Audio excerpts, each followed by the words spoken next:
There's a subreddit for everything. For everything.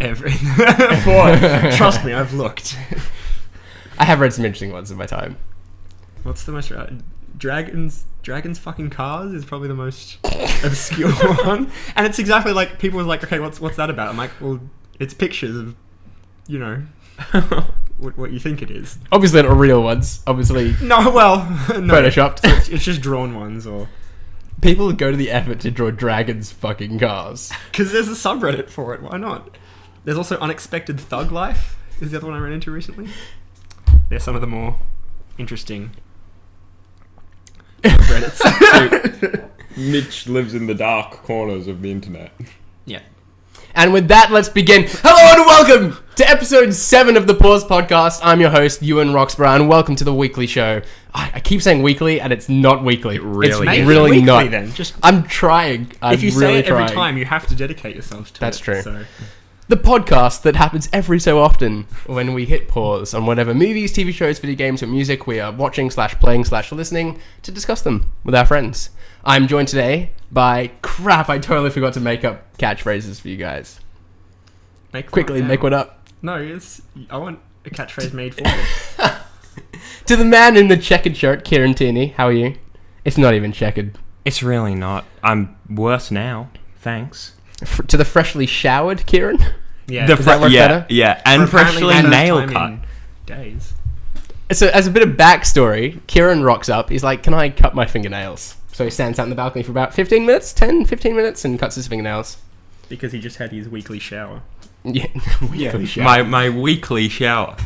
He's not lying. You're very well prepared. I've lost my nail clippers, and I'm kind of with you here.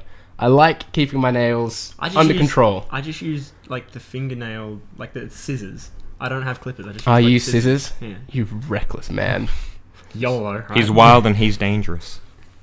He's Mitchell Stewart. Is that my catchphrase? He's wild and he's dangerous. It's Mitchell Stewart. How you going, Mitch? I'm well. Cool. I meant to ask, is this your first podcast for both of you? This is for both of us. We're both podcasting virgins with the dirty old podcasting man. So dirty. Noob is the term I was going to go for, but... I'm happier with that. I think let's roll with that. Do you want to kick things off, Mitch? What is your topic? What is my topic? It's kind of a broad topic, but I've brought in Dungeons and Dragons as my sort of pop culture thing, and we just got our entire audience rolling their eyes because they're like, Dungeons and Dragons. Yeah, but what I should have done is I always explain the game first to people. I go, if you could play a game where you could literally do anything that you can imagine, and your character can say whatever they want, perform whatever action they want, would you want to play that game? And everyone's like, yeah, that sounds amazing. Because there's magic and there's sword fighting Well, you stuff. can. I'm like, well, you can. And then I'm like, and it's Dungeons and Dragons. And they all go, oh, that's for nerds. That's lame. Yeah. But it's not. It does have a stigma attached to it, doesn't it? A really bad stigma attached to it. I don't know where that's come from. I sort of know the TV background. Show or... Well, the pop culture references is how it caught on. So within TV shows and stuff. But originally, from what I understand, there was a conservative religious crowd who were like, oh, it's demon worshippers.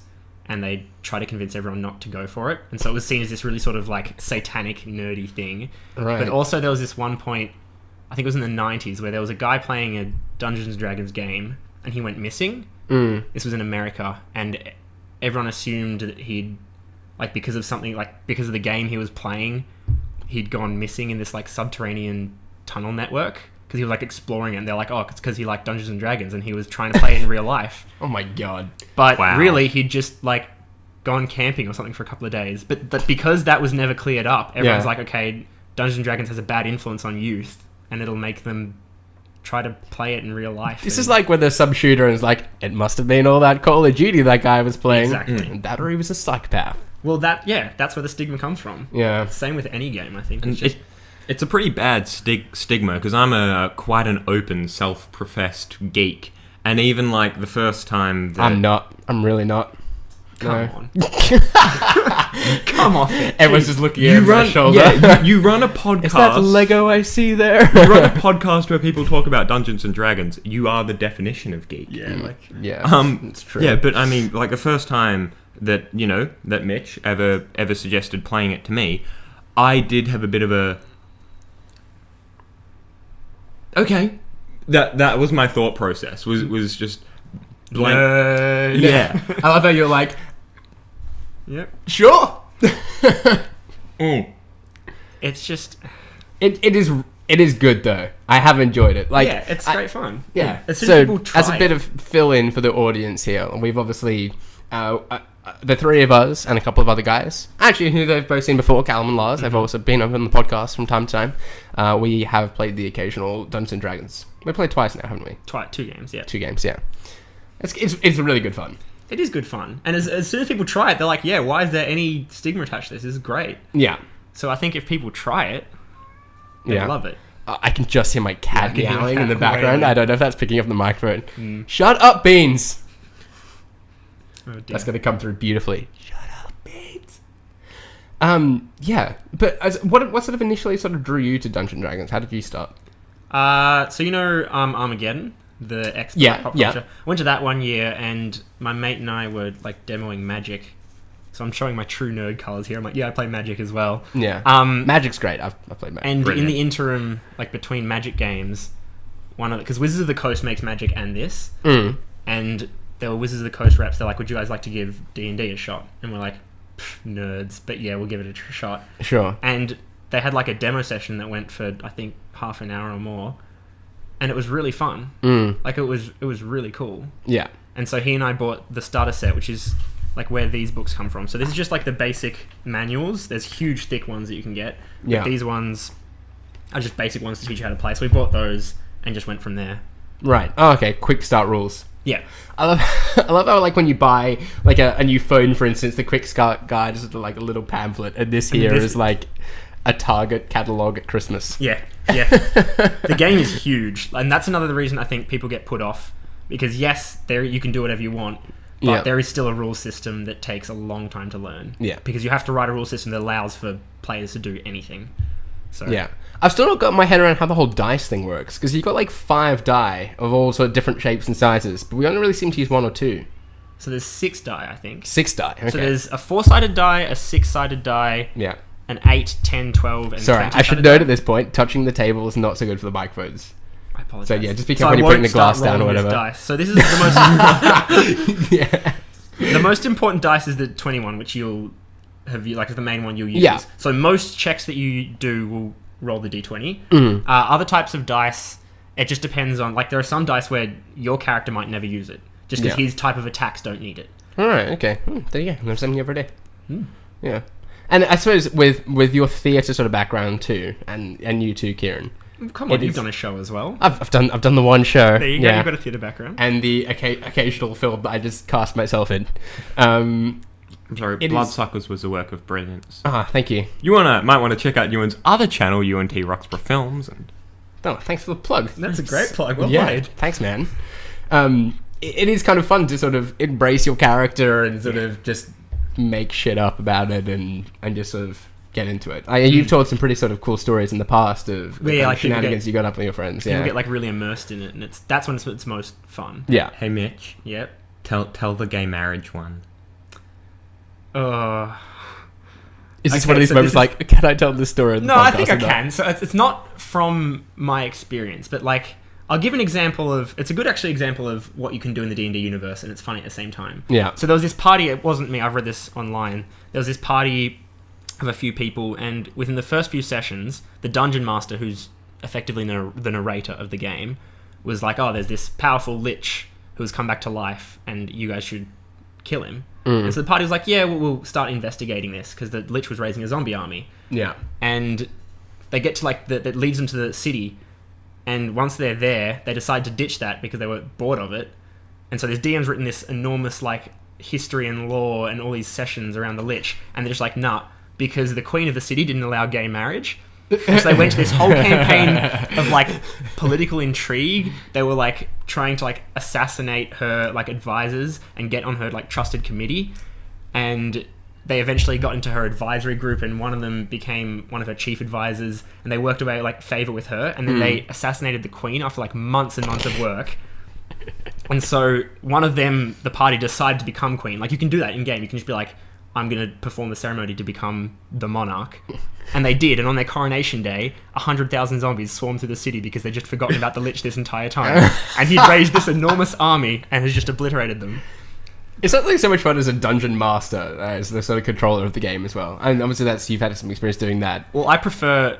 So the two roles are player characters and dungeon master, and I prefer dungeon master. Yeah. Just because it's more creativity. Yeah. Do you maybe want to go through how like the dungeon master and checks work and everything? So, yeah, as I said before, so the D20, I'm not sure if that's very visible there. It's quite a small dice, 20-sided. I've got a good example here. So the dungeon master is, like I said, the narrator, and he'll tell the party something like, you hear sounds up ahead and see the glow of torchlight through the archway in front of you. Beyond the archway, a large chamber features a rickety table, a couple of old chairs, and 3 small creatures, goblins. So, obviously, goblins are enemies. Yeah. And so the players are going to want to hit them. So the players would be like, okay, I want to fire an arrow at the goblin to the left or something. And so the dungeon master would call for a check. You roll the dice, but I won't do it because it'll start with the same. Yeah, so you roll the dice, you add a modifier based on your character sheet, and that will determine whether your check is successful. Yeah. So it is quite a relatively simple game to play. Yeah, when you discuss it like that, it's pretty easy. Yeah, yeah. So all you're really limited to is your imagination. Because some people will just be like, yeah, shoot my arrow. But some people will be like, okay, I charge in there, use my strength to flip the table onto the goblins, and like throw smoke, like a smoke bomb in their face or something like that. Yeah, like, yeah. And like we've had some pretty fun times as well. Like when Callum stuck up the tree, I just used my strength to pick up the tree and shake him out. Yeah, so that's the best thing about D&D is the moments that it creates, like the fun things. Like, what's something that you guys remember from our campaign? Like, what's a moment that sticks with you? Because I guarantee there'll be one that you guys really enjoy talking about. My favourite one would probably be the time that Ewan tried to intimidate a guardsman. Rolled a 1 with a negative charisma modifier on his character, making it just awful, and tried to slam his fist down on the table, swung, missed, tripped over, and made a small sound, as opposed to a growl. Work of Mitch's genius to come up with these scenarios. Yeah. Thank you. I love that though. Like, and there are so sort of few sort of games where you sort of make your own sort of story. I can think of a video game sort of references, like a lot of these sort of open world, like DayZ, for instance, where there's no sort of structured story. You sort of go into it, and it is what you make of it. Yeah. And it is a lot of fun to play for that reason, and with good friends. And we often sort of like take the piss out of a bit of it as well. Yeah. Which is, adds to it. I think what's Callum's catchphrase. In his character's catchphrase was "Where's the brothel?" Yeah, because every town he enters. Yeah, to see the brothel. It's just a classic Callum thing to say, really, isn't it? It is. His presence still haunts the podcast. Lars's catchphrase is what magic missile to the face. Yeah. Just he resolves every scenario. And if it could be like if you could negotiate something, he'd be like, nah, magic missile to the face. We set up our group as a company as well. Yeah. See, that's like cool little things like that I think really make D&D. It's when you take it upon yourselves to make it. I'm the CEO. I don't know how we decided that. How are you the CEO? I am the party leader who gives all the buffs to the other characters in combat. That's true. Yeah. And you're the big burly guy, so you're security. Yeah. And he's stupid. I remember this. I just fit my character so well. It's Shut up, Ewan. Big burly and stupid. Yeah, it is good. So you play quite regularly with your friends, don't you? Oh, we haven't. It's been really bad because, like, this past year we've just all been busy. Sure, but almost like the weekly podcast. Yeah, see, because we were like weekly game, and they were like 4 months later, we're like, we haven't played a session in 4 months. It was like, this is a problem. But when we were playing regularly, it was once a week, sometimes twice. We got through like 40 sessions in a year almost. Yeah. Wow. And that leads to that's when it becomes even better because there's like character development and there's like recurring story elements. Like I've got characters that I introduced in the 3rd session to them. They forgot about them, and then 20-something sessions later, they're like, oh wait, that's suddenly relevant. Wow. At least they didn't ignore a lich for like 4 months. Yeah. They haven't done that yet. But. So the stories that you create, like how often do they arc? Like how are they sort of pretty self-contained stories, or do you have like a story that'll go for like 3 sessions and then change to a new one, or is it even longer than that? It depends. So if you're doing if we're doing something like our group does, which is just we meet once a month sort of thing and just play a fun session. You don't really want to make it a huge story thing because it can detract from the gameplay. Sure. And it can become annoying to remember things that happened like a month ago. But with a regular group, you make it. It's an overarching story that sort of sometimes sprouts little offshooting sessions. I'm trying to figure out which mic it is. Yours is. I think I need to turn it up a little bit. Do I not? Do I need it's to like one of those games where you follow the cable. Yeah, maybe closer. That'd be good. Okay, I'll just sorry. turn it up just slightly. That's all good. What I like about sort of Dungeons and Dragons is that you can sort of apply the rules to different universes, right? Yes. So, I think we discussed like a Pokemon Dungeons and Dragons. That would be cool. That would be awesome. I'm also thinking like Adventure Time as well. That'd be super rad. I mean, it's kind of close. You could do sci-fi. Yeah. Yeah. Yeah. Oh man, like a cyberpunk sort of There one. are- What if you were all living spaceships with various attacks? I'm sorry. No, it's possible. It's like the next Disney Pixar Cars Planes movie. spaceships. Oh no, but I mean, you could even like, I reckon you could just do it like real world. You could have a police officer or something. Yeah. So- Oh man, that'd be cool. So it's a basic rule system, which is called the D20 rule system, which is like checking with dice. Yeah. And you can just sort of take this rule set and apply it to anyone else. But there are separate games. Like there is a role-playing game where you play as a detective. Right. So there are like wow. certain checks you do when like investigating crimes. And there's a Star Wars one as well. So there are different ones, but A Star Wars one? there's a Star Wars I am RPG. so sold. Yeah. I mean, it's effectively the same game as this. Yeah. But just like you change the stats up a bit and you got yourself a game. Yeah. How do they sort of brand it though? Like how do they control it? Because it's just a concept and you still need to die. Like how do they sell starter packs and stuff? That's what I don't understand. So the main thing they sell is the books, like the manuals. As I Right. said, like a proper Dungeon Master's manual is actually that thick, and it costs you like $30-something. Right. So what's contained within that though? Is it stories or like what? So the Dungeon Master's manual will tell you how to play the game and how to like create your own stories. The player's handbook will tell you how to create your own characters and certain rules that you can use that you might not otherwise know about. Okay. And then you can buy adventure books that just give you like tons and tons of different encounters and ideas for an adventure. Okay. And you can modify it or just play it as is. I'm assuming the people that write full-length stories and Yes. like do all the work for you. And Yeah. there's like they've got famous authors, like famous high fantasy authors that do the work. All right. Okay. Cool. Anyone we would know or? Patrick Rothfuss?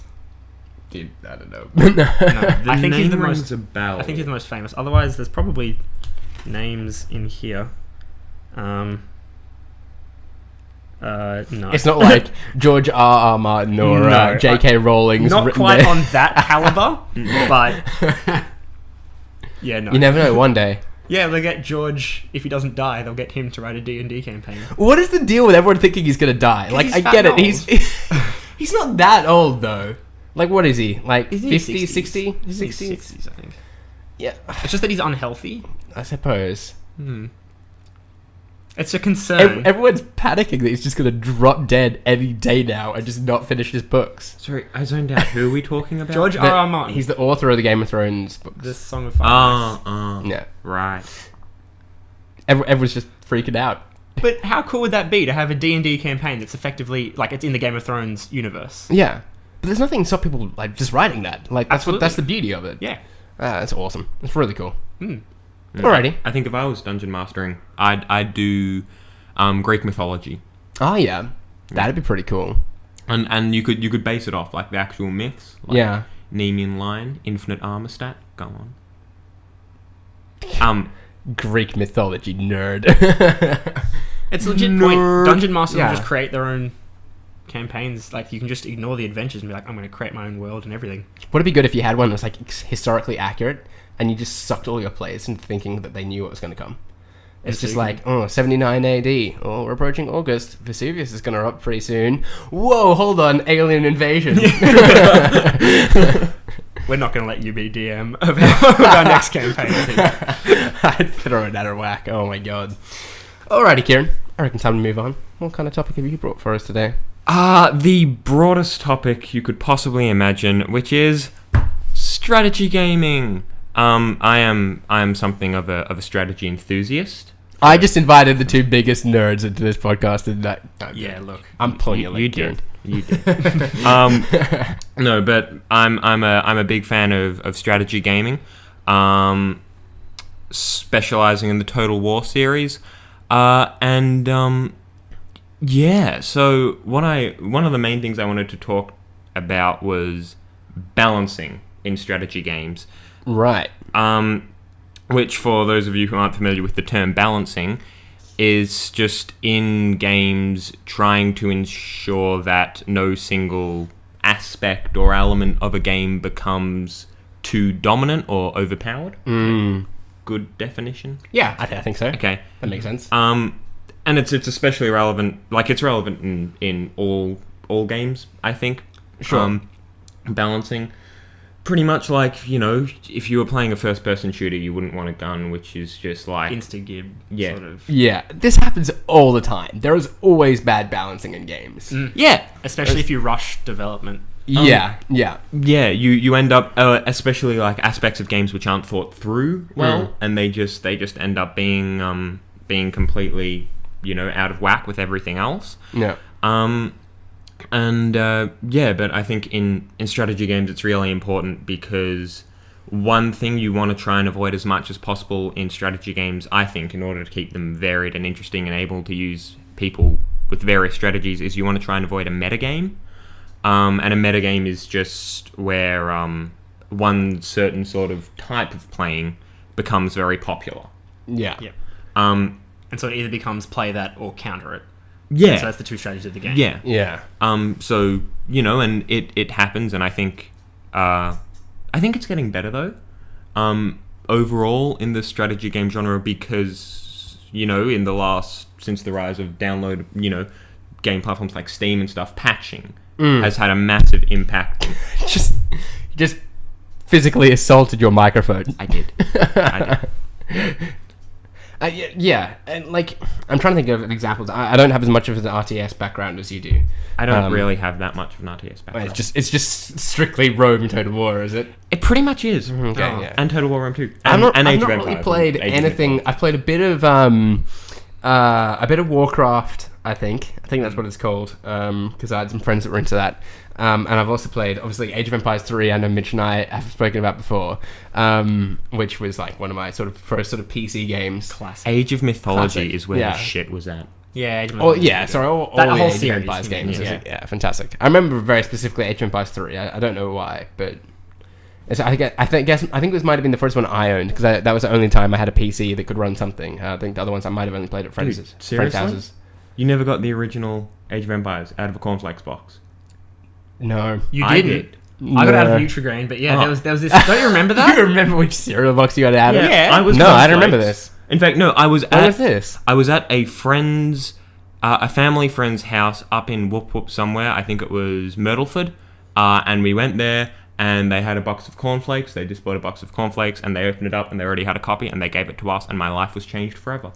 Since when? Like, I was no, 4. okay. When did they stop putting So- video games inside cereal boxes? This What was is in going on? This was in 2002. Yeah. and it was I was the 5. best promo thing you could get in a cereal box. Mm. And people talk about those like little toys that you can get. Nah, you can get an entire game.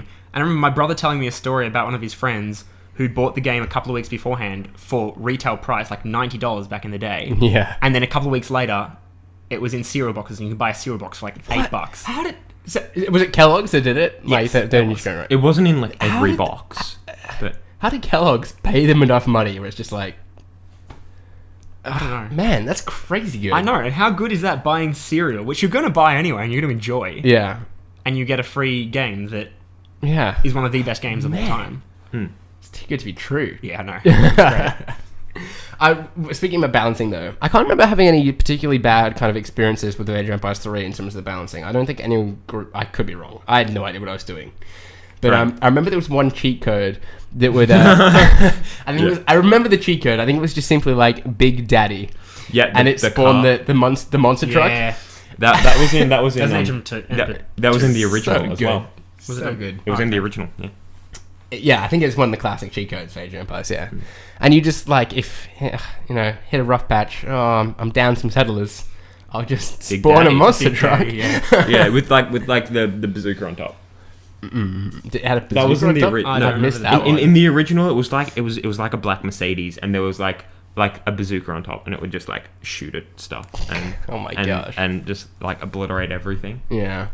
There's always like... Then enemy priests converted my big daddy. Stop beating up the microphone. He talks with his hands. He does, a yeah, lot. that's That is cool. the- That's fine. You can talk with your hands, just don't, go touchy-feely the microphone.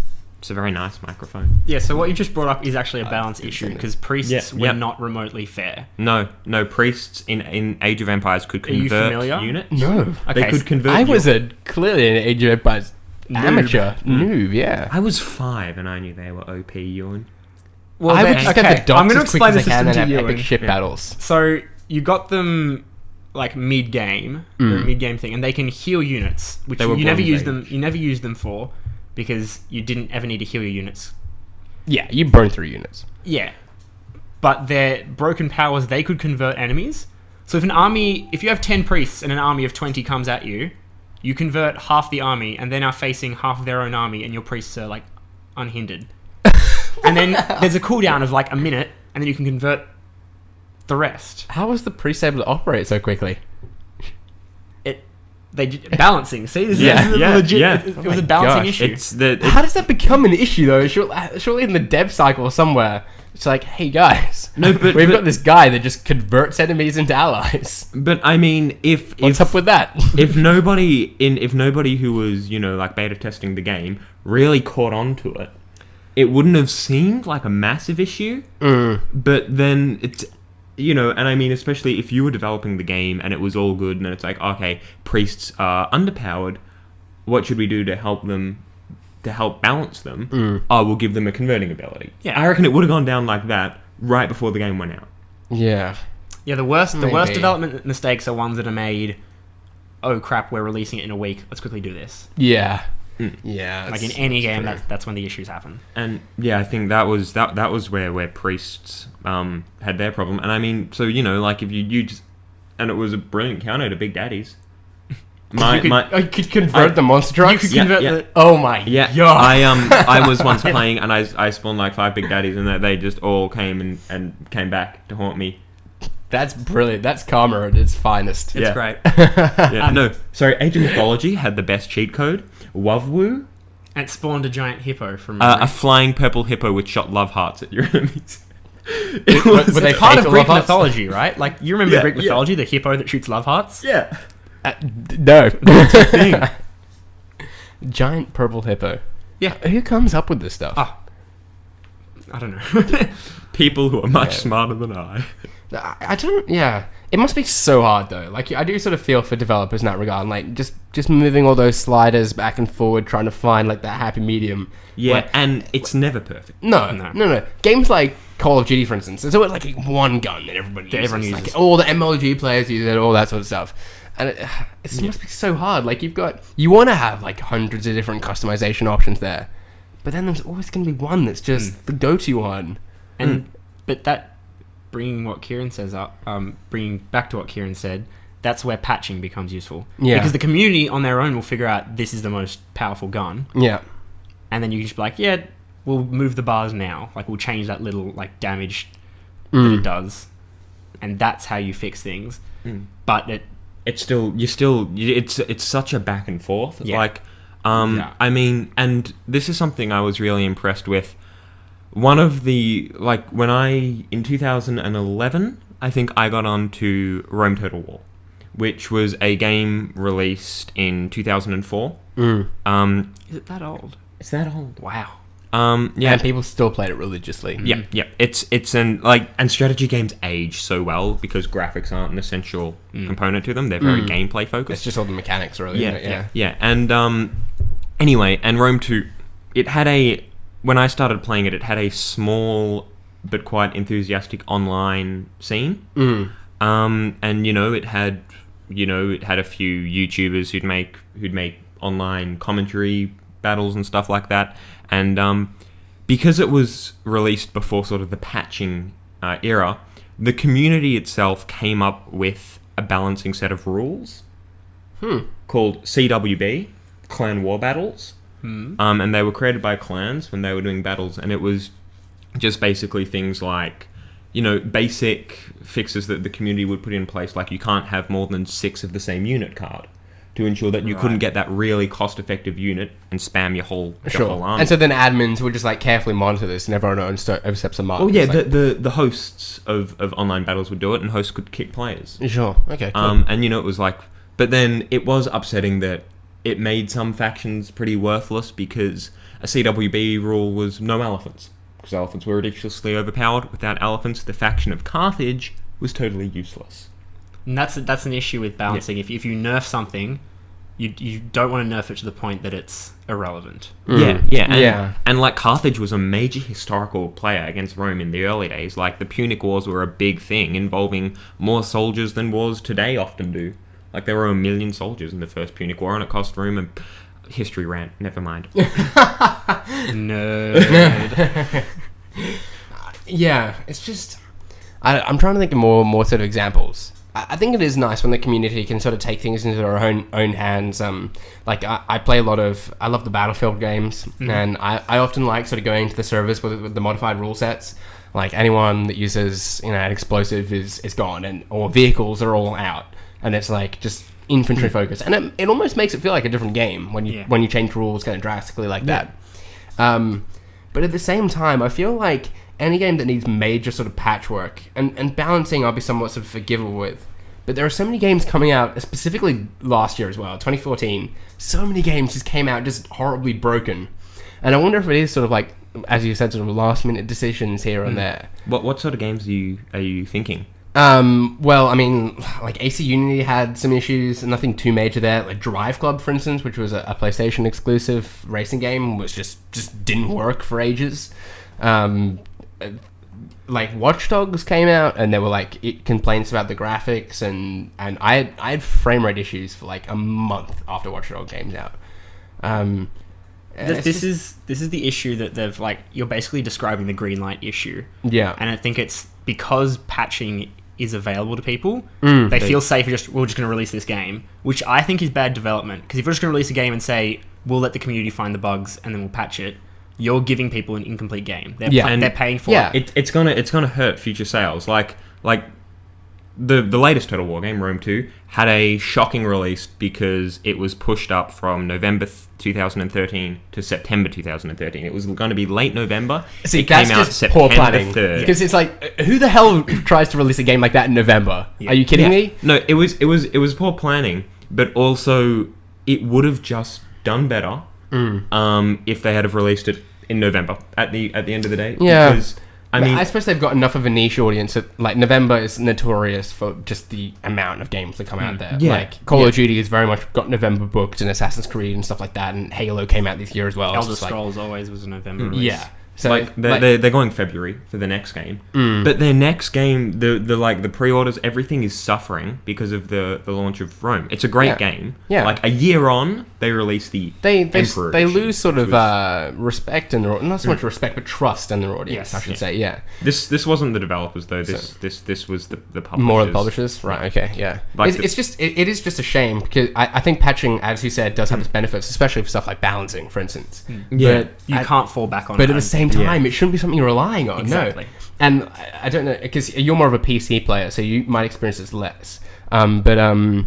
Like day one patches are getting really freaking annoying. Yeah. Like a 10 or sometimes 20 gigabyte patch is like, what the hell? So you buy your game and you wait several hours to play it. Yeah.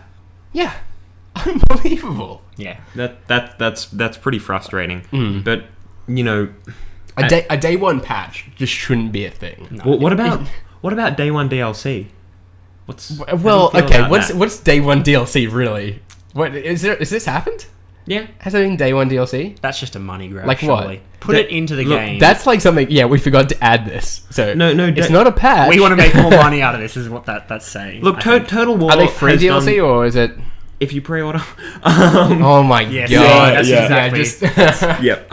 I'm not a fan of day one DLC, but at the same time, they are trying to monetize. And people buy it. And I'm like, I'm all for DLC if it helps. If the developers can, help make more money to make better games in the future. Like if it's a good studio and or good developers, and you feel like they're not just money grabbing you. Sure. Like, I mean, Sims 4 is... I've never played any Sims, really. Never really had that much appeal. But Sims 4, I've heard, was released on launch with less features than Sims 3 because the DLC for Sims 3 brought in so much money. Yeah. That's the thing. If you're spending, like, for a long time in Australia, it was like $80 or $100 for a new release game. It's getting closer towards 60 now, as it should have a long time ago. Yes. Yeah. But if you're spending, let's say, $60, $70 for a game on launch day, you expect that game to work. Yeah, you and you expect it to be a playable. complete game, yeah. Like, you don't... I think, personally, I'd be sort of cheesed off if there's, like, a day one DLC. It's almost like admitting that it's not all there. Yeah, but... So if the game is playable and it's not something you need to function online, if it's just... then I'm not so bad with it. Like if it's not pay to win... Yeah. Then I Okay. think it about- leaves it open to the hardcore players who want it without the casual people wanting needing to dish out the $15. Sure. What about taking it away from game balance then? And because it sounds like what you're talking about is just like skins content, like stuff to make your character look different. Well, look, That's so superficial that I don't even care. Ah, Like, yeah, I don't- if that's a pre-order bonus, like, whatever. Yeah, but I like that because Yeah. sure, the people who want to give money to the devs, like Kieran said, can, but it doesn't give you any advantage in game. Yeah. okay, because Yeah. like my Total War is my main gaming series. I've pumped 600 hours into Rome 2. Yeah. Since January. That's incredible. That's pretty good. That's solid. isn't it? I haven't been playing much else. Yeah. Other than Rebirth. Anyway, and like their day one DLC was a culture pack, Right. which it was the Greek city-states culture pack. Okay. Sure. Yeah. Look, it was, and they're doing it with Attila. The next game, they've Yeah. got the Viking Forefathers culture pack is a day one DLC, and it's not something that you need to win, but it just gives you more ways to play the game. Right. But Yeah. it's already Fair such enough. an expansive I suppose, yeah. Fair enough. So I'm okay with like some day one DLC, but day one DLC, which you need for the game to be. Yeah. That shouldn't happen. I'm very Yeah. much someone that sort of believes in, like, you pay for what you play. That works. And it rhymes as well. It does. Bonus points. Like, for instance, like, the Battlefield games, I sort of average maybe, like, 60 hours. Which is, I don't really kind of get too much of the expansion packs. I don't feel like I spend $6 in the game. I don't feel like I need to put down another $60 for the premium and get all the expansion passes. I don't think I need that. But for something like DayZ, for instance, that's just like incredible value for money. I've put probably between like the mod and then the final or the standalone. It's not final because it's still early access, which is a whole different ballpark. Yeah. I've probably put about 250, 300 hours into that Wow. game. And that's $30. And for $30, Yeah. I put $30 down it. That's like incredible value for money. Like you can spend $30 to go and see a movie, every now and then, and that's what 2-3 hours at most. So it's just incredible value for money. But You want to talk about value for money? so I would give like the DayZ team obviously a lot more if they were to release expansion packs like an alternate map or whatever. I'd would be happy I'd be giving them down money. for that. But yeah, they've got to get to that point. Naughty Dog is another example. I just love their work so much. love I just Naughty find Dog. any way I could possibly give them money. Well, I mean, like value for money, and this is the same for me. If I come back on, this will be my topic. Binding of Isaac Rebirth. Yeah. $15. I had the original, so I got $5 off because the original cost $5. And I've gotten 90 hours out of it so far, and I'm maybe halfway to 100%ing it. That's incredible for a $5 really game. good Like, value, that's yeah. No, that's 15. But- $15 game. All the same. And that's pretty incredible. I Yeah. think. And they've got expansions lined up with even more content. Yeah, that's really good. And they're with DayZ obviously being an exception. They're games that and Battlefield for that matter. They're games that work. Yeah. Like Battlefield 4. Like Rome I 2 was didn't.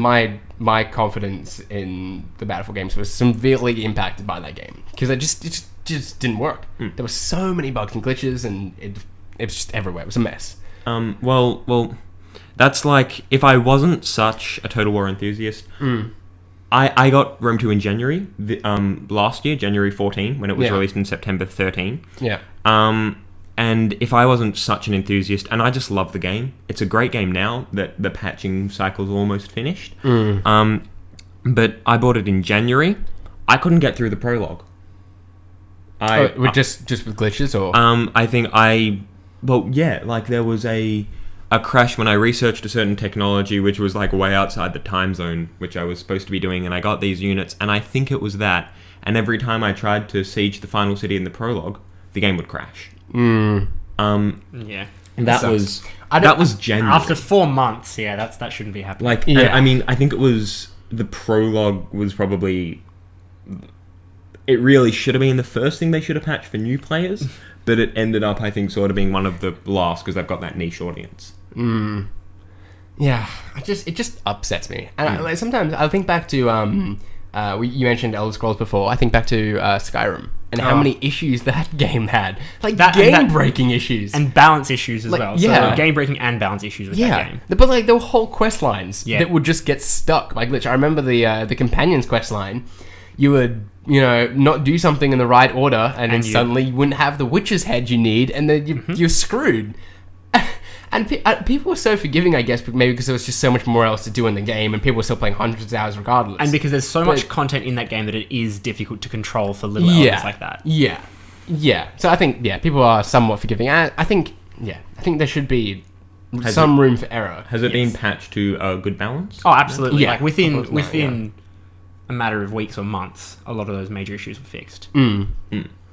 Yeah, and still kind of like a couple months later, people were still finding issues with it. But again, like such a big game, it's understandable. Was it? So it was just a scope, like they almost bit off more than they can chew, rather than rushing. Yeah, and they were trying to like put it on to like PS3 and Xbox 360 hardware, which is a pretty hard task, I'd have thought. It's a big goal. Yeah. When was that game released? That was. I remember because it was November 2011. Because I got out of my last exam. It's been that long. Yeah. Wow. Been a while. So it's got expansions since. Yeah. But it was November 2011 because I got out of my last exam and I was like, I can play Skyrim now. This is great. Do you still play some Skyrim every now and then, Ewan? No, it's been a long time since I played it. I never actually got through the main quest line. I did other quest lines. You just get distracted. Exactly. Yeah. That's like, I reckon that's a good sign. If you're getting so much content that you can... Did you feel you got your money's worth out of the game? Oh, of course. Yeah. You felt you got your money's worth out of the game and didn't complete it. Yeah. That's... Yeah. I got it for free. I downloaded it illegally, so I definitely got my money's worth. I just got home and my brother was like, I torrented it. I'd like to reference this episode of the Pause podcast to Victoria Police. They're not going to bother watching. That's like the tip of the iceberg. It's not worth watching it to 40 minutes just to get this guy. No. I'll give them the timestamp. Yeah, but like as long as you're getting your money's worth, I feel like it's fine, regardless if the balance is off or whatever. Like, it all comes back to that: are you getting your money's worth? And just are you enjoying the game? Because I think some people are so like a lot of the people I reckon who write reviews and stuff are so nitpicky, especially if they were fans of the people who still criticize Rome 2. They do it through nostalgia goals of Rome 1, where they say, Rome 1 was better when it wasn't. And they do it through just the fact that they'll find something. But it's like... Because they want to find something? Yeah, it's a great game, and they're like, the agent player's overpowered, 1 out of 10 would not recommend. It sounds like a user review, though. Well, that's what I'm saying. Yeah. Like those reviews. Yeah. People go to extremes, and... You have AC Unity as an example, like only a very small people of like PC players that had a specific driver installed or whatever had issues with faceless players. Yeah. But of course, like with the internet, you just upload these pictures and then suddenly, AC Unity's totally broken. Characters don't have faces. But you hear the worst of it. You do. Yeah. You do hear the worst of it. People are so quick to hate and very slow to praise. I think just the gaming community is so negative. Yeah. Yeah, it is weird. Can I wrap up this with like a positive spin on it? Of course, go for it. I'll link it all back into the RTS thing because there is a game that I think is extremely enjoyable. I've gotten hours and hours of gameplay out of it. What's it called? Dungeons and Dragons? No, this is an RTS game, and I think it's really, really well balanced. Chess. Warcraft 3 with Frozen Throne. Yeah, You that's brought the up one I was before. playing. Yeah. It is very well. Blizzard uncannily have this strange ability to just have things balanced. Same with like StarCraft. They're very good at balancing StarCraft because it's Korea's national sport. But Warcraft 3 Frozen Throne is a very balanced, very well thought out, and really enjoyable game. And it's a good RTS. Yeah, I just struggled severely with the controls. But it is. It's not very noob friendly. Is the one criticism I give it. I hate not noob friendly games. Like that. Is there a noob tube in it? No. Why? No. The noob tube serves. It's the blue shell in Mario Kart. It's the noob tube in COD. It serves a very valuable purpose. It does. As to not alienate the new player. But Fair point. like, I don't know if the noob tube in Call of Duty is what you're referencing. I don't know if that's not to alienate the new player. Yeah, the That's issue just is pretty sucky. it can be good if there's something to not alienate them, but if it then gets abused by really good players, then it's an issue. Yeah. okay, Yeah. but I mean, if it's something, it needs to be something which like a new player can use to give themselves a fighting chance against a moderate player, but a really good player knows how to counter it. Yeah. Like you can jump over blue shells in Mario Kart, I think. What? No, you can't. No, come off it. No. Apparently, Get out of town. there's a way. If you're really good, there's some sort of way to avoid the blue shell. There is in Mario. Have you played Mario Kart 8? No. There's an item in Mario Kart 8 that allows you, like when you use it, it destroys all items around you. So that can stop it. But you have to have the. I'm not sure you can jump and blue shell. Maybe no. That's game changing. I'm pretty sure there was some. I was watching something on YouTube and it was about the noob tube. I think it was like that was the like concept. The concept of the noob tube, and it talked a lot about the blue shell, and it said that there was some version of Mario Kart where in like tournament sort of level play, all those players had there was some technique that you could use to just avoid a blue shell. You're just making crap up. This we're talking about the blue shell that destroys friendships. Yeah. You're telling me there is a way to prevent friendships from being destroyed. Destroys friendships. It does. It really does. If I'm coming first in Mario Kart and my mate is coming sick and uses the blue shell, I'm not going to talk to him for the next few days. What's the worst is when you're right on the line. And you get hit by like 5 shells in a row. Yeah, so bad. I hate that Yeah, game. what stresses me out even more is when you're in second place and the person in first gets blue shelled, but the explosion is just big enough that hits you as well. They talked about that. Oh my god, are you kidding me? But that's also part of it. Like, you know, if you're really good, you can avoid that. You can see that blue shell coming. No, sorry, it was the technique I'm thinking of. It wasn't jumping. It was falling back to second place as soon as you hear the blue shell or whatever. There's some tell for the blue shell, and as soon as they did that, they just break. Okay, that works. And I think that was the tournament level. Because it automatically switched to the one that's in first. Yeah. And I think it also kept the field really close as well. Like the fact that every time there was a blue shell, I don't know, but Or you could just get so far in front that the blue shell doesn't even matter. That's my true. tactic. See, us CTR, I'm going to assume you're a CTR player. Cause Yes! Dog. Yeah, I wasn't a Mario Kart player. No, not I was a CTR player. Yeah. The giant Arguably the better game. The giant orb of glowing death, which was the blue shell. Yeah. That thing was more annoying. Because it then it hit you and you just keep falling effectively. Yeah. For a matter of seconds. I'm rather gonna than have to exploding. dig CTR out. We have to play CTR after this, man. what's CTR? Let's Crash do Team it. Racing. It's Mario Kart, but Yeah. for the Crash universe. Okay. God, that game's good. Yeah. We can play it on a PS1 if you want. Yeah, okay, we're doing it. Sorry. Anyway, that's probably a good point. What's your topic? We need to Oh, delve yes. into your We need topic. to... We're at the 40-minute mark. We should, definitely move along. My topic is... It's been a while since we've done a podcast because we had these things called exams, and there was also this thing called Christmas, you might have heard of it, and New Year, and it was just super busy, and everyone had stuff on. And I was curious as to what sort of... On the podcast here, we discussed movies and TV shows and games and music and whatever. I was wondering what sort of role, if any, movies and TV shows, and probably especially music, sort of has in both you studying for exams and then partying and celebrating? And how is it different? So, for example, I listen to like a lot of music when I'm studying, but then I'm very particular about what music I listen to. I was going to say what type. Yeah, so I listen to video game soundtracks. That's so the I listen best. to a lot of instrumental stuff. Yeah. Or I listen to stuff with lyrics I don't know or something. Because if it's lyrics I know, then I just singing. focus on the song too much and Yeah. I'll start singing or whatever, sing along with it or drum a beat, and I just get distracted. No, I didn't listen to much music while I was studying, but I had my musical theatre pump-up songs. Yeah. I would listen to, I can't remember what the first one was, but walking to school to an exam, I'd listen to Stars twice because I love it. Then I'd walk into school listening to This Is the Moment and rip out the headphones when Anthony Warlow finishes belting out that final note. That final note. Oh, yeah. You beautiful. know it. Actually, I do know exactly what you're talking about. Of course. So, I don't listen to music while studying. I've always found it distracting. But my dad started working from home this year, and he listens to classical music whilst working. All right. Like, you know how there's studies saying if you listen to certain class, like Beethoven, Bach, Yeah. those sort of things. Baroque Mozart music. makes a kid smarter. Yeah. Yeah. So he started listening to that, and as a result, I started doing it.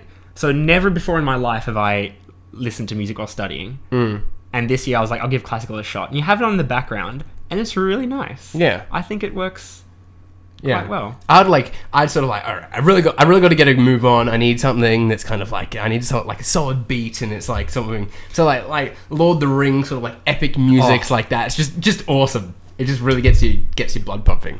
Yeah. I think it helps. But I fall into like quite a routine when I was sort of beginning my studying. I'd like get home and I'd eat and watch an episode of The Legend of Korra, and that was like my TV show for the day. And then I'd kind of get into my studying, and I had my music, and I just use like Spotify playlists. Yeah. So I'd just like find one that's like an appropriate mood, and then just go through that. Well, routine is how you're apparently meant to do it for studying. Like, they've said that if you regularly chew gum while studying, you want to chew gum in an exam.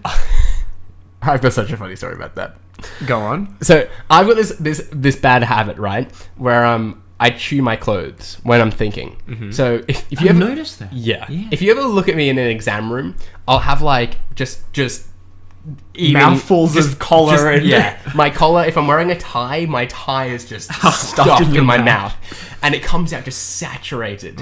But like, imagine at the end of a 3-hour exam having chewed your tie constantly for 3 hours.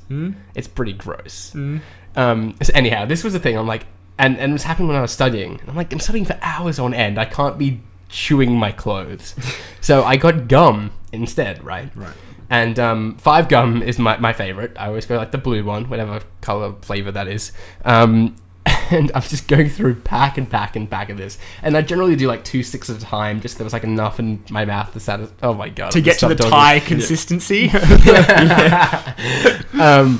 And I was going to the toilet lots. And like, when I say going to, like, you know, spending time in the toilet. And I'm like, what is going on? Like, is this just my body trying to procrastinate? Just you gotta go and sit on that toilet, Ewan. And then I flipped over the pack of 5 gum. And it says, excessive consumption may have a laxative effect. Oh no. So I was studying whilst consuming large amounts of laxatives. It's better than Essentially. it's better than starting with consuming excessive amounts of chocolate. You know why? Well, at least I wasn't getting fat. No, it's worse. Oh, really? Chocolate releases endorphins. If you eat enough of it, sexual arousal, and you get super horny. There you go, with chocolate. I know. What? I'm kidding. Whose idea was this, Mitch? Oh lord. But yeah, so that was like interesting. 50 minutes. My gut was thrown out of whack for weeks. That's really bad. Yeah, I think I'm finally back to normal. That's good. I'm glad. So the moral of the story is no Don't. gum. Okay, I'll take gum back my is statement. fine, but not excessively. Right. Okay. Right. Okay. See, this is why I just didn't So study. I'm back to chewing holes in my collars. Okay, so you didn't study. This is like this links in with this topic. Is it because you were watching like movies and stuff to procrastinate? Look, I arrived to my drama exam during like when they were reading out instructions. I mean, I planned it perfectly, but I mean, I had to. You know, I wanted to finished watching that Let's Play of that Binding of Isaac Rebirth run. It was release week. I love how you were late for exam because you were watching a Let's Play. Yeah. Yeah. It's just Let's Plays are the classic bomb. Kieran. See, okay, so you guys are talking about high school exams. Uni exams are a different beast. Like in high school exams, like, okay, you've got wasn't something to late work as well, towards, and it matters. With uni exams, just like you need a pass. Yeah. So it's so easy to justify, okay, like I open out, I write like the first 2 lines, and I'm just like, oh, this reminded me of some song I want to listen to or some movie I want to watch, and you just stop. You I've never got get any time for this study. later. Exactly. I do not get any study done since leaving high school. Man, it's going to be rough. It's going to be, yeah, good luck to both of you. Jeez. I don't know. I was a bit burnt out. Maybe I didn't listen to enough music while studying. I don't know. It worked. I know it works for some people and it works for others, but sorry, it doesn't work for some people and it does work for others. I did it a lot in like year 10, I think. I listened to a lot of music while studying, and I listened to some soundtracks. I listened to some music with lyrics. Yeah. Well, I like most people, music for me sort of inspires a certain sort of feeling. And so, and obviously depending on the song, like, is which feeling. So, like you were saying, I would listen to certain songs on my walk to school. I'd always walk to school like a boss. I'd wear my sunglasses and I'd just strut. And It's pretty cool. Walk the school captain badge and embroidery. I'd wear these headphones. Pretty bad representation. But I'd like listen to like On Top by Flume or some Queen or like Gorillaz, just Queen's like a very just Queen. like beaty sort of badass stuff. Queen should have been my topic. Come on. That's like, I think we need to dedicate like a whole podcast to Queen. Yes. There are certain like topics I have that just like we dedicate a whole podcast to because it needs that it long. needs that long. So I'm currently picturing like slow-mo shot, you with like a bag over one shoulder, Yeah. the like aviators on, We Are the Champions like blaring, like walking That down was the it. school halls, and like everyone just turning, like heads turning. Yeah. That was it. That was Yeah, high school for you. You Yeah. didn't do any study. It was just that walking down corridors all day, listening to Queen, looking like a badass. Yeah, pretty much. Podcasts are like another thing I'd do. I'd like listen to a lot of podcasts, but it's kind of hard to sort of pay attention then. It is. So I would do, like, if I was doing maths and I was just grinding, if you like, through maths questions, I'd just listen to podcasts because maths didn't need that much thought, Yeah. or at least I thought it didn't need that much thought. Turns out it does. Yeah, same. Yeah. I think we got the exact same score on methods as well. Ha ha ha. Maths isn't hard, but my study score suggests otherwise. So what about parties and like Christmas? What sort of role does it play there? Kieran, go first because I'm embarrassed about mine. Mitch, go first because I don't Are have there mine. other particular movies you always watch at Christmas? Okay, so good. You're saving Or me from songs. being embarrassing. Oh, okay. I have a Christmas Eve, so 23rd. Mhm. Every 23rd, my friend Sarah and I have a baking day. Yeah. We will make like, we pick a new thing every year. So we've done like Snickers brownies. We've done, Snickers. Rocky, yeah, brownie. like okay. I heard brownies with sneakers brownies. No. Snickers brownies. And we've Okay. done like this year we did Rocky Road. So we do a different thing each year. Like I'm going to do gingerbread next year. Yeah. And we always watch A Muppet's Christmas Carol. Oh, okay. Like that is, it's baking day and watching that. Right. And that's our little tradition. Sweet. That's cool. I know. Callum and his brothers always watch Love Actually. Oh, really? Callum and his brothers. Wow, they're always- they're all like stocky guys and they're watching this like chick flick. Yeah. It's Yeah. great. I watched Love Actually for the first time this Christmas. It was really good. Really good movie. I've seen bits of it. Yeah. Seems okay. As chick flicks go. I feel like no, it's not a chick flick though. But one, I don't think it is. I think it's Is unfair. it sort of like It's a romantic comedy. Yes, It's a rom-com. It is a rom-com. Look, once every And 2 years, you get a romance brilliant is rom-com. definitely the feature of the film. But there are so many like good actors and actresses in that film, Yeah. and they do a good job. Like Bill Nye plays like this kind of old, semi-retired rock star that's just on his last legs, desperate for whatever money he can grab, Yeah. and he's just like willing to do whatever and create whatever controversy that he wants to do it. And he's so funny. Liam Neeson's in that movie as well. He is, yeah. Liam Neeson's really good. Oh yeah. Yeah, He's it's just him and his like stepson. Yeah. So his wife and his mother had died, and it's, really good. Yeah, I think I I still remember think seeing. I think it's a bit overrated, that film. Maybe because I had Fair it enough. overhyped. Sure. People were like, Love Actually is amazing. I watched it. I'm like, I don't get this. Mm. But then I did watch it again recently. I'm like, this is better than I remember it being. Yeah. My Yeah. theories about romantic comedies are just like there's so many bad ones made, but then I'd say about once every 2 years you get one which is just actually good. Like might not be for everybody, but it's like it's funny or it's moving. Like every now and then you get a good rom-com, and I don't mind a good rom-com. Yeah. I said it. Okay, sue me. I like romantic comedies. Done. Okay, it's all coming out. Okay, which one's the best then? Sorry. I've watched like 2 in my life. Well, what are the two? What are the two? Shaun of the Dead doesn't count. Oh yeah, Shaun of the Dead. See? It doesn't even know. I don't know. I like romantic comedies. Yeah. I've never seen one. Yeah, I like romantic comedies. I haven't seen one. I don't think they're necessarily good, and this is a discussion I had with my friend the other day. There's a difference between good films and fun and enjoyable films. Yeah, I think okay. rom-coms are fun and enjoyable. I don't think they're necessarily good cinema. Yeah, Like, they're not always going to win Oscars. No. Yeah. Okay, That's no, fair I'm, enough. I'm with you on that. Yeah. I feel like from time to time though, but there are some like, is it really a romantic comedy? There's comedy and there's romance, but is it a romantic comedy? Like Juno, for example. Yeah. Like, That's excellent about film. a different issue. Yeah, and that's a film that would deserve an Oscar. If I was the one that, I don't know if it did, maybe I don't know, but if I was the one that decided, I'd be like, yeah, Juno deserves one. That was a very enjoyable film. Yeah, I agree with that. I don't know if it's a romantic comedy, but It was excellent enjoyable, film. and it had good themes in it, and it was. Yeah, that's what I mean. I don't feel like I'd classify that as a rom-com because it covers bigger Yeah, themes. yeah. I feel Well, then like- what about something like Silver Linings Playbook? Is that a romantic comedy? 'Cause I also really love that movie. I haven't actually seen it, but I know what it is. I reckon it's coming. It might be like on the edge, but I'd say, yeah, I'd say it's a rom-com. Yeah, Like, it again, though, covers- it's something that covers general like other themes. as It well. covers other themes, but at the end of the day, I feel like a rom-com, if you're going to classify something as a rom-com, I'd classify it as a sort of, focused around a or many romances, and is intended to be uplifting. 500 Days of Summer. That's a good rom-com. Yeah, okay, that's an interesting one. It's a very interesting movie. Yeah. One. Do I get slapped if but- I haven't seen it? No, I haven't seen it. It's it's worth watching though. It's got Francis in it. Hey, yeah, they actually do look quite similar. I hadn't thought about that before. I'm very confused. Joseph Gordon-Levitt. Levitt's. Levitt's or Levitt? Isn't there like a... Oh no, hold on. I get him and that other woman Joseph confused. Gordon-Levitt. Him and that woman confused. Joseph, what's his name? God Look damn it up. Yeah. Because it's Zoe Yeah, I Deschanel can see that. and Yeah. Joseph Gordon... I feel like it's Levitt's, not Levitt. Sorry, I'm whoops. being pedantic here. I thought I just got the whole name wrong, but you were getting No, pedantic no, about the you're right. pronunciation. 500 Days of Summer. That's Joseph IMDb. Gordon- IMDb this stuff. Levitt, I think you're right. Joseph Gordon. See, is he related to that other Levitt woman that was in Ghost Whisperer? Yeah, Levitt. For some Levitt, reason I thought it was yes. Levitt's. Never mind. There's quite a he few is. Levitts. Why do I keep referring to him as a female? I feel Oh, really bad. yeah. Born He looks like Joseph Francis, Levitt. doesn't he?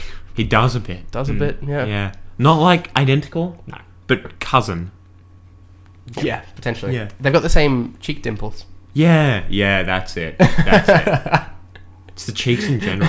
Dimple critiques. You guys are like dimple experts here. Nothing- nothing wrong with The dimples. chin's quite different, Yeah. in fairness.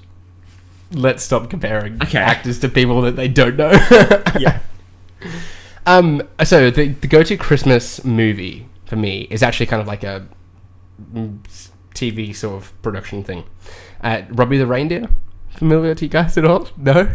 It's kind of unknown. I can't say I've heard of that. It's about the son of Rudolph, who's lazy and just good for nothing. Right. And he goes to join the sleigh team, thinking that his genetic navigation abilities will just guarantee him a spot. genetic navigation abilities.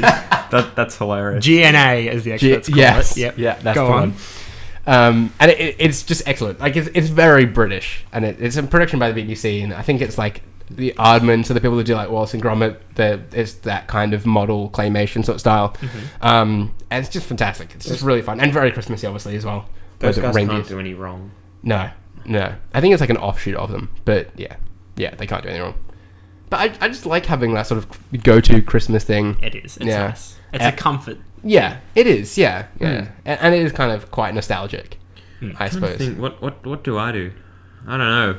We're not a very sentimental sort of family. Sure. You don't really have any sort of traditions or anything. Look, when we were little, we'd always used to do the classical. We drive around for like 2 hours looking for houses with nice Christmas lights. Yeah, we'd do that. But no one in my family has ever really been like a movie junkie. Sure. So, and Mum likes Michael Bublé. No, So you just got right, that album just- playing constantly. No, not that Christmas album. album. But no, she'll find like something, or she'll always find something on TV. Carols by Candlelight. We'll watch that on Well, that's TV. a good Yeah. tradition, I think. Yeah. Yeah. But we don't do it like We every always year, watch that. but We just watch it and take the piss out of it. It's like, Yeah, oh, it's that's this what it's guy for. that we'll have every year again. Yeah. Like Anthony Clear. What does he honestly do the rest of the year? He's been to like Full every stars. Cars by Candlelight, but that's it. He stars in terrible musicals. And what he terrible does. musicals. Oh, How there you terrible. go. Grease, terrible. Ooh. He's been in Grease. No, I think he's in right. Grease again now. But yeah, like But people know him. Like, does his name sell tickets or? yeah, that's why he's in it. Yeah, Effectively. Oh, gosh. Does he act? Is that a thing? Does it doesn't like usually acting or singing ability doesn't usually stop people from casting people in movies. You know who I'm thinking about? Yeah. Russell Crowe. But it's Let's about stay away from that. getting it's getting the name, Sure. Yeah. and that's. Sorry, how did we get onto this topic? I don't know. This happens. That's A why lot. he gets. I mean, that bring it back to Carols. That's why they'd get him for Carols because everyone knows him and they love him, and he's an Look, Australian if icon. he's fun, like Since when did that everyone loves him? I'm like not sure I agree with that. No, Oh well. But I'm trying to think like another Elf is a movie I always like to watch around Christmas time. good bit of Will Ferrell. Yeah. I don't enjoy all his movies, but Elf is That's another Zoe Will Deschanel Ferrell film. is good I for think the it's soul. Zoe Deschanel. Or Zooey Deschanel, as we call her Okay. in my family. Des Channel. Oh, Who? Zoe Deschanel. She's come on, you know her. you gotta know You her. know Come on, her. Kieran. I told you What's I that have New Girl? social Is that blind. show? New It's Girl. her show. Oh, that girl. She's Yeah. on Your Highness. Right? Yeah. I know. There you go, there's a I know picture her. of her.